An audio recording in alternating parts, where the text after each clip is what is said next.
Hi guys, John from P&P Campers. Just going to be doing your handover video on your Lunar Champ. So we start under the bonnet. We've got your engine battery here. So if you need a jump start, then this is where you go. Negative down here at the front and positive down the back. Power steering, brake fluid here attached to the servo. Power steering fluid in front of that. Engine oil goes in through this yellow cap at the top, and then you check it here by the yellow dipstick. Over on the right, we've got the engine coolant, air filter, and your washer fluid down here. Behind here is basically just a couple of fuses and relays, and the same under here as well. Again, just fuses and relays, nothing to worry about. Nothing you have to open up and have a look at. Obviously, it's had its full service, so you shouldn't have to touch anything under here, but that's where everything is, just in case you did need to. And I'll just show you how to open that up as well. Nice and simple. Under the driver's steering wheel, using that lever there, and the one to the right of that is the steering column adjustment. So basically, if you're going to want to move it closer or further, up or down, whatever, then you can do so there. Hot and cold air in the middle. The sort of telling the air where to go on the right. So you've got the windscreen down here at the bottom right, and then the fan setting on the left, 1 to 4. You've got the button on the very left hand side, doesn't do anything because that would have been a heated rear window, but obviously there's no rear window anymore. Hazards, and then your rear fog light. Your reversing camera, the screen is upside down. That's on purpose because the camera is upside down, or the way it shows up on the screen is upside down. So it's just simple, easy just to turn it upside down. And then obviously you've just got your normal bits and pieces. Engine temperature on the left and your fuel level on the right. And I'll just show you, probably easiest to go this way around anyway. When you open up the diesel filler cap, to push in on this left hand side, and then it opens up, so use your other hand. And then pop your ignition key in there, turn it 90 degrees, and then pull that out. So, if we have a look behind the door here, I'll show that for a sec. This is your gas locker, so I'll just use 2 hands to push both of the buttons in, which is these, so that one there and the one at the bottom, and that'll open up. So you've got a massive gas locker in here, so you've got space for 2 of these 13 kilo propane bottles, or 2 6 kilo bottles, or whatever you fancy really. Drop out holes here, which you're not really allowed to put anything in here, okay, other than gas, so that's why anything that was in here I've taken it out. You've got a pretty new bit of hose there. There's the date, September 2019, set it over there. And then you've got another, again, a pretty new regulator. In fact, that's a new regulator. So yeah, all new gas sort of supply. And then you've got this 13 kilo bottle, which you can change out like for like in the future. To turn it on, it's this way, round to the left, anti-clockwise. And if you remember, when you turn it on, turn it all the way on, so that when you come to turning it off, it'll only turn one way, which is round to the right clockwise for off. So I'll leave that on because I've got the fridge on at the moment. I'm just trying not to get too wet in this puddle. So these 2 vents here, top one, well, they're both for your fridge, but the top one, if you put your hand over here on the right, so I've got the fridge on at the moment and I can feel warm air coming out through the top of this vent. So that's one way to sort of double check that you definitely lit up on gas. The next vent here, again still on the passenger side, is your boiler. So this is the vent for your boiler. So if you had your hot water or your heating on, you feel hot air coming out from underneath in this slot, and also water will accumulate under there and sort of start to run down like that, but that's totally normal. It's just the sort of steam coming out from the boiler. So under here, this is your wastewater. So I've got it's open at the moment, so if I close it up, pushing it in, that's how you empty your wastewater. And it's the same on the other side for the fresh water, but I'll show you how to do that in a second. Your 2 rear lockers here have got these special keys to unlock. Now this side, the near side, passenger side, you only need to do the top one. So I think that's the right key. Lean in on it, and turn at the same time, because they've got a rubber seal all the way around. And so the reason you have to push in and turn at the same time is because it makes a nice strong seal all the way around, so there won't get, no water will be able to get in there. So yeah, so that's about that for there. And then when you want to do it, you know, lock it back up again, exactly the same idea. Push in on the door and then just close it up. And if I just show you that now, so if I push in on the door, a bit awkward with one hand, but push in and then pull it out, that's locked up. Bike rack on the back, you've got a 3 bike rack. So release it from here, because that's basically holding onto it there. Fold this front section down, and you've got these little straps here that go around the actual tyres, and then you've got these which grip onto the top of the bike. So super easy to use. And on the off side, you've got the same locker, but you do have to use both, open both here. And so if I just show you now, I'll turn the video off there. You got, it's color coded, all right? So you've got a yellow sticker there, and you've got yellow on the key. So put that in there, make sure that's turned around into the middle, which it is. And then you've got another key, which I think is this red one. And if I lean in and open that up, try and hold on to the key.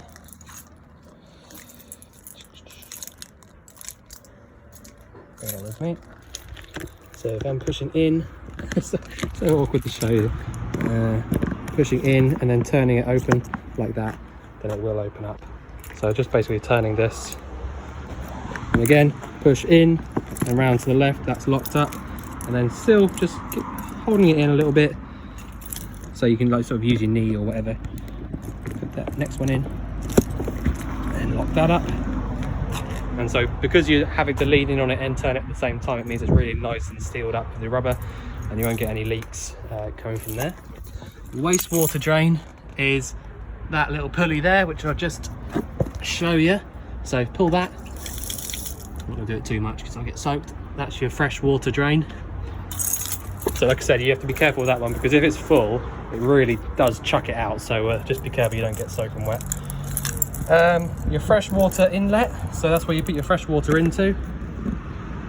Just a case of pushing in and round back to the right to sort of lock it up, put it in its lock position, and then this key, turn it 90 degrees, pull it out, and then now it just spins. Even if you push it, it won't come out or do anything, okay? So that's how it's locked up. Your toilet cassette locker here on the driver's side. So again, I just have to quickly use both my hands to push both of these buttons in, like so. So you've got a freshwater flush system on here, so there's no pink fluid to worry about at all, unless you want to get a spray bottle of pink fluid to just go around the actual bowl itself on the inside. But for the most part, it's just coming straight out your freshwater tank. So to open this out, or take this out, sorry, push up on here and then pull out. Pull this all the way out, and then that's, you know, that's the whole cassette. That's all there is to it. So what you need to do to actually empty it out is open this flap out so it's facing towards me, take the lid off, and then hold on the button over there, the yellow button, whilst you're emptying it out. This has all been lubricated as it should be, and it all works as it should. And then to push it away just like that. If you find one day that you can't take it out, then you need to go inside to the toilet and close the flap up, because you'll find that you've left it open. But that's it, easy on that. And just make sure they're all closed up, and then that's another key there to just to put it in there and turn it 90 degrees, and then you won't be able to push that. Hookup point here, so that's when you're on your campsite or at home, pop your hookup into there, and then you'll be able to use your plug sockets and bits and pieces like that, so you could use your fridge on 240 and things like that. And it does have a little clip, so just give it a little tap and that won't come open when you're driving. So I think that's it for the outside. So if I just go inside now, again, try not to make it messy, it's all been cleaned. Right, so I will point out straight away, this left hand front burner does take a little bit longer to recognise the flame. So what I mean by that is they've all got a thermocouple on them, So that basically means that if you lit one of these up and then for some reason it got blown out, it would stop the unburnt gas being pumped through into the van. Okay, so this little thermocouple here does take a little bit longer to recognize the flame, so you do need to hold it on first a little while until you can let it out. But if I'm honest, it's not really a big problem, because it's not, you know, it's not difficult to you just hold it in a little bit longer than the other two, because the other two just go straight away. But sometimes you'll find that these do just start to sort of take a little bit longer until they allow you to let the button out. But for the most part, all good. It does work. Like I said, I've written it on the hab sheet actually, but it does work, but it just takes a little bit longer. So just to point that out.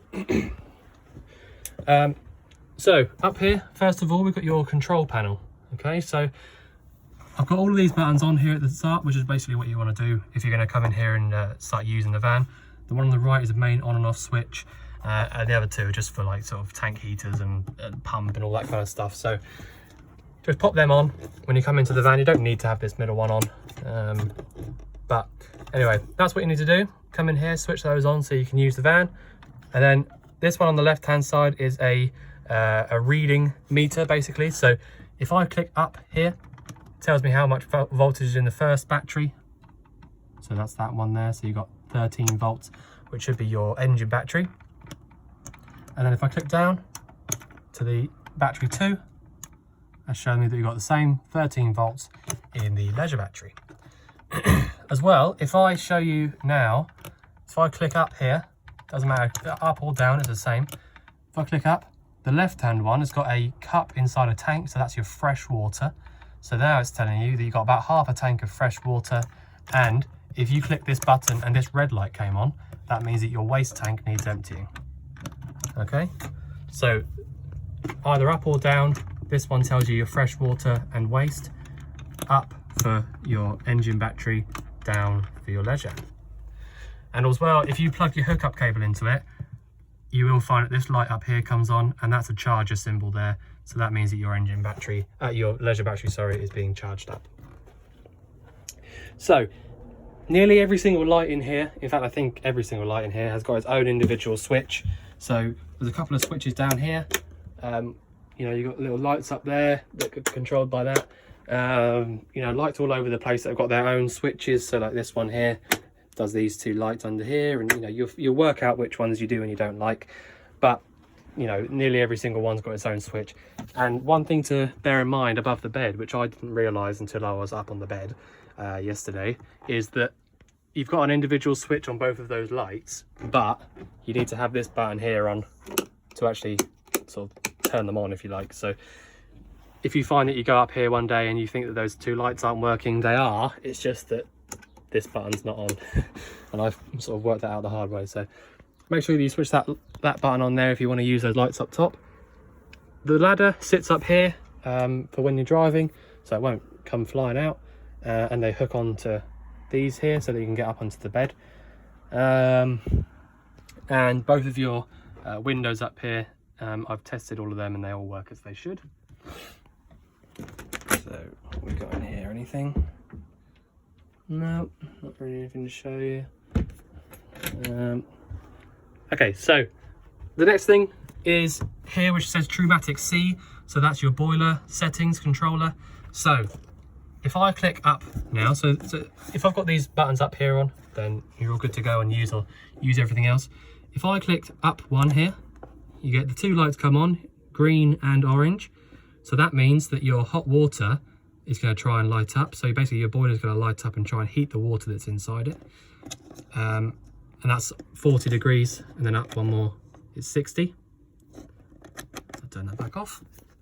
Now if I go down one, and that's your boiler trying to heat your van up basically, so use the heating. And if I go down one more, then I've got heating and 60 degrees hot water. Okay, so you can do it both at the same time if you like to.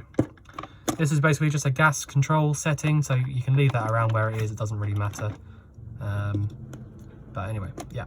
So, where it is now, totally off, okay? So, something I probably should have shown you before doing that, really, just so you know, got it in your head a bit easier. Anyway, as long as you got your pump button on up there, then what you need to do if you want to use your van, you know, use your hot water and your heating and all that kind of stuff, this is what you need to do first. Okay, this is something that I do every time I get into any van, because you don't want to start lighting your boiler up if you've got no water inside it.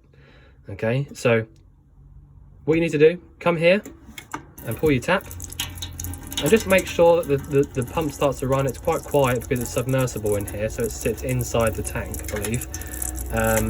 Anyway, pretty quiet pump. So just make sure that your water starts coming out just like this, and there's not loads and loads of air pumping out of it. And then turn it over to the hot side, which you might get a bit of air.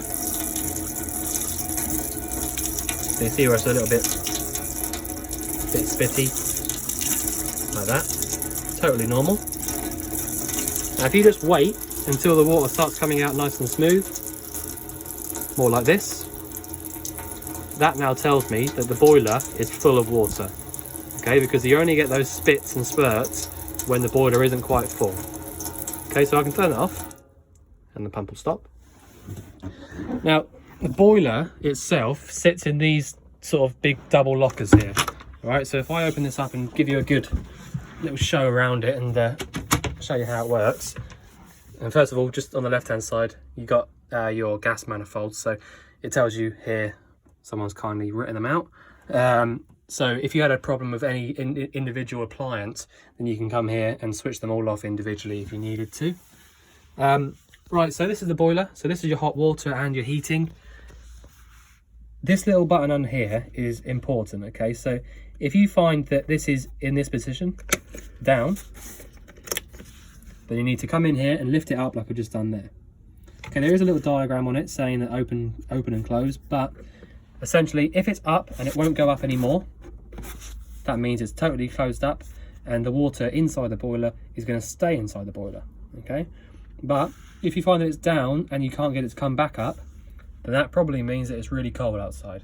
Okay, so if you find one day that you come in here, because it's an automatic dropout to save you from having to spend loads of money on broken parts, if it tries to, essentially if the boiler is full up and it freezes, then you'll start getting burst pipes and things like that. So this boiler will drop the water out if it gets below a certain sort of freezing temperature. It will let the water out on its own. Okay, and this does happen, so this is something you need to bear in mind. If you find that you come in here and you can't lift this back up and you can't fill the boiler up, then what you need to do is go over to your controller at the top there and just turn it to just the heating one, so one down. Okay, leave that on for say 5 minutes, and once you've done that, this whole locker will be nice and warm, and your van actually as well, and then you should be able to lift this up.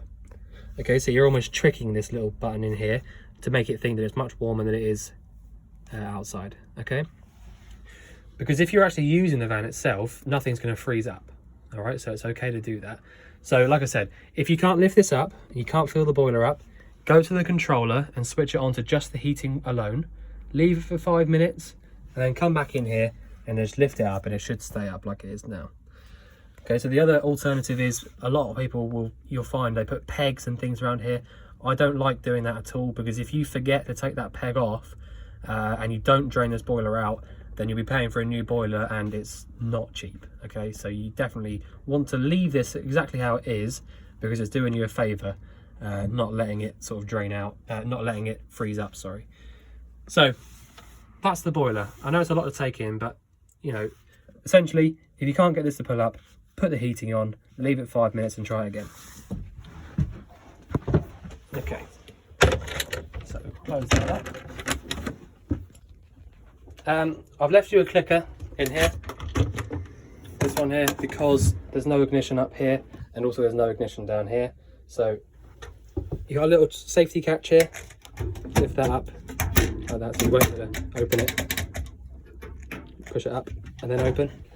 So this is your grill and oven. So if you want to light it up, then you need to push in and round to the right for grill, push it in and round to the left for oven, and then just light it up with your clicker. And they both work perfectly. They both got, again, they've both got a thermocouple, so that's that bit there, and the same on the other, on the oven. But they both work just as they should. Right, next thing, your 3-way fridge. So again, these can be a little bit of, you know, something to take in and remember, but at the same time it is quite simple and easy to use. So at the moment I've got it on gas. Okay, so the fridge is currently lit on gas, which I showed you, you know, where you got the warm air coming out outside. So the way we know that it's lit on gas, there's no peephole inside the fridge, by the way. Okay, so there's no way of actually seeing the flame unless you take off those back vents, but you don't need to. I've got it lit on gas, so that means that you've got this orange steady light here, so it's not flashing. You can't hear the igniter, so that means it's definitely lit up. Okay, so all I need to do, if I just switch it off, so now the flame at the back of the fridge there has gone out. Okay, all you need to do is an automatic ignition. If you want to light it up on gas, make sure your gas is on first, obviously. That's it, simple as that. So you hear the igniter start and then you hear it go out. That's all you need to do. Okay, so that's currently lit up on gas. This side is pretty much just for the gas, to be fair. The only time you'll ever need to use it is if you're in the peak of summer. Then you'll want to turn it all the way down and then try it like that, because sometimes you'll find that you're sort of overloading it with gas when there's not much air back there. Okay, so the more air back there, the easier things will light up. So if you are, like I say, if you're in the peak of summer, turn it right the way down to here, try it again, and it should just light straight up. And once it is lit, you can turn it up to wherever you like. But that's just a little tip. The next one down, 230 volts. Won't do anything right now because I've not got a hookup cable plugged in. And then the next one down, 12 volt. Again, won't do anything because the engine is not running. Okay, so the easiest way to remember, if you get your fridge cold first, either on the gas or the mains for the 230 volts, then use the 12 volt when you're driving. That's how you need to use this fridge. The 12 volt on its own when the engine is running will not get the fridge cold by itself. It only retains temperature. So you need to make sure that you either got it cold first on one of the top two and then use your 12 volt for when you're driving. So, you know, some people say, you know, it's not working on 12 volt, it's not getting cold, and they've not got it cold first on one of the top two. That's just how these fridges work. It's how every fridge in a motorhome works, really. So, like I said, either 230 or gas first, 12 volt for when you're driving, and that's it. That's all there is to it. What else was I going to show you? Your leisure battery is underneath this seat here. I'm not going to open it right up because I pulled all these seat belts out which were tucked down there. But if you lift this little bit of cushion out and lift the bit of wood up from underneath, your leisure battery sits just inside there. Another important thing to remember, behind the driver's seat here, you've got this red unit. So on the right hand side here, obviously you've got these fuses which have got their own diagrams on. So if you had a problem with any of your individual things like lights and stuff like that, then you can just check these. Obviously let us know, but you can check these if you're, if you're out and about. Have a look at those and make sure they're all okay. And then on the left hand side you've got your RCD, which again someone's labelled on and off. So at the moment they're in the on position with the red showing. It's a bit confusing, but red is on. And if they went down, which I'll just show you like this, then you've got green showing, which means off. So leave them up, and that means that you'll be able to use your 240 appliances. Okay, so let me just double check there's nothing else to show. Oh, bathroom. So like I was saying on the outside, if you find that you can't take your cassette out one day, then you'll find that you've got the flap here in this position open. Okay, so further towards the front. So if you just come back in here and close that up, then you'll be able to take the cassette out no problem. And also you have got this little vent down here which allows the heating to work inside the bathroom. So I think what a lot of people use that for is drying off clothes and things like that. So if you found a way to hang some clothes up in here, then you can get this nice and warmed up and sort of clean, dry off clothes and things like that. Yeah, so your freshwater flush just literally works off of that button, the blue button there at the top. And you should also get a light on the right hand side there saying that when your cassette is full. Normal mixer tap there, hot and cold water, and again exactly the same for your shower. Shower curtains tucked up there and goes over that rail. All the waste goes to the same place and it goes, does its correct thing. And also just under the carpet here you've got another little bit of wood that you can take out of the floor, and that gives you access to the tops of your tanks. I'm not going to show you that because it's not even necessary, because you fill it up from over there, you drain it out from underneath. So unless you wanted to clean them out one day, then you can get to them that way, but otherwise it's not really necessary. Okay, so I don't think there's really much else for me to show you, if I'm honest. We have got a TV aerial and booster in this locker, which turns on just by that button on the bottom right. But yeah, I'll just show you how to use it. Again, that's where the clicker is, by the way. And if I just show you, all of these just literally sit down like that. And yeah, so if I just show you the Skylight here, push in on this button, that'll drop down, and then just pull it out all the way, and that sits up on its own. And then you can go in either side, like up into that bit. Sorry, I know you didn't see that really, but into that bit or the next part along, so it's just a little bit open, or close it up, push it all the way up, and that's it, totally locked up. Pretty similar here actually. In fact, it's exactly the same. Push in on that, pull the lever out.